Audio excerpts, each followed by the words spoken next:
अस्सलामुअलैकुम वरहमतुल्लाहि वबरकातुहू। आप देख रहे हैं जन्नत की छत। प्यारे दोस्तों, आज की इस वीडियो में हम लोग जानेंगे कि दुआ कबूल नहीं होती है तो दुआ मांगते वक्त हम लोग कौन सी गलतियां करते हैं। सही दुआ कबूलियत के लिए कौन सा वजीफ़ा है। हर इंसान अपनी दुआ कबूल करना चाहता है और हर इंसान ये चाहता है उसे कोई ना कोई ऐसा वजीफ़ा मिल जाए जो कुरान और हदीस से साबित हो और सही में उसकी दुआ कबूल हो जाए। ये सारी चीज़ें आपको इस वीडियो में इंशाअल्लाह तबारक व तआला मिल जाएंगी।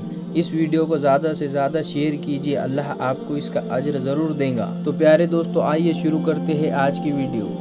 हुजूर सल्लल्लाहु अलैहि वसल्लम ने फरमाया कि मुसलमान जब दुआ मांगता है तो अल्लाह तबारक व तआला उस 3 चीज़ें अता फरमाते हैं। पहली चीज़, उसकी अच्छी दुआ का नतीजा उसकी ज़िंदगी में जल्द से जल्द ज़ाहिर हो जाता है, यानी कि उसकी दुआ कबूल हो जाती है।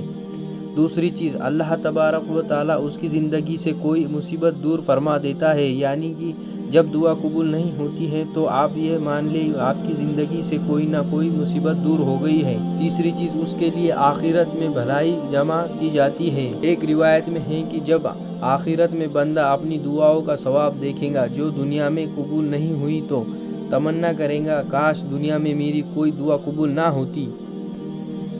प्यारे दोस्तों, दुआ कभी खाली नहीं जाती है, इसीलिए दुआ मांगने में कभी सुस्ती ना करें। दुआ मांगने का सबसे बड़ा फ़ायदा ये भी है कि अल्लाह तबारक व तआला के हुक्म की पैरवी होती है कि मुझसे दुआ मांगा करो। जैसे कि कुरान पाक में अल्लाह तबारक व तआला ने इरशाद फरमाया, उदऊनी अस्तजिब लकुम, तुम मुझसे दुआ मांगो मैं दुआ कबूल करूँगा। दोस्तों, ये तो हो गया दुआ कबूल ना होने पे हमें क्या मिलता है। आइए जानते हैं दुआ कबूल होने का वजीफ़ा कौन सा है। यानी कि अगर आप इस वजीफ़े को करते हैं तो इंशाअल्लाह आपकी कोई दुआ रद्द नहीं होंगी। तो दोस्तों, आप लोगों को तरीका ध्यान से समझ लेना है। इस वजीफ़े को ईशा के नमाज के बाद करना है, यानी कि आपको ईशा की नमाज को मुकम्मल तरीके से अदा कर लेना है।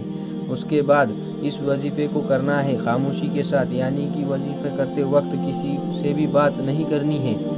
उसके बाद आप लोगों को शुरू में 3 मरतबा दुरूद पाक पढ़ना है।